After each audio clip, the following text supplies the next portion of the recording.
ఏంటి షాక్ అయ్యావా? మరి సర్ప్రైజ్ అయ్యావా? రెండూ కాలేదు.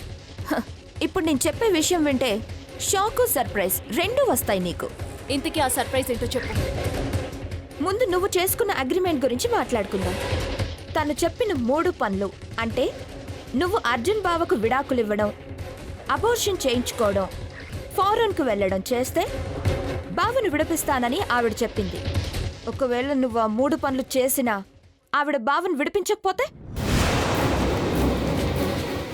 ఒకవేళ తను బావను విడిపించినా నువ్వీ 3 పనులు చేయకపోతే ఇద్దరు తెలివైన వాళ్లే కదా. అందుకే నా జాగ్రత్తలో నేనున్నాను. నీ జాగ్రత్త అంటే? చెప్పను, చూపిస్తాను.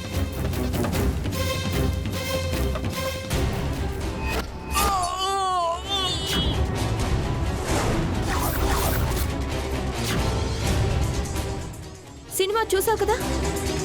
అర్జున్ బావ నిరపరాధని చెప్పడానికి బలమైన సాక్ష్యం ఇది. ఆ వీడియో నాకివ్వాలంటే నీకేం కావాలి? బావ కావాలి. ఈ వీడియో వల్ల నీకింకో యూజ్ ఏంటంటే కావేరి వాళ్ళమ్మ నోటిని నువ్వు శాశ్వతంగా మూయించచ్చు. నీ చెల్లెలు స్నేహ, నాయుడు బావల జీవితాల్లో కావేరి వాళ్ళమ్మ ఉండరు. ఆలోచించుకో. అగ్రిమెంట్ ప్రకారం ఆ 3 పనులు నువ్వు చేస్తే నువ్వు మాత్రమే బాధపడతావు. బావ నాతో సంతోషంగా ఉంటాడు. నాయుడు బావతో స్నేహ సంతోషంగా ఉంటుంది. ముఖ్యంగా మీ పాలిట విలన్స్ అయిన కావేరి వాళ్ళమ్మలు ఈ దరిదాపుల్లో ఉండరు. లేదంటే అందరూ బాధపడతారు. నిర్ణయం నీ చేతుల్లో ఉంది. ఏంటి, రెడీయా? ఓకే, నేను రెడీ. అయితే డన్.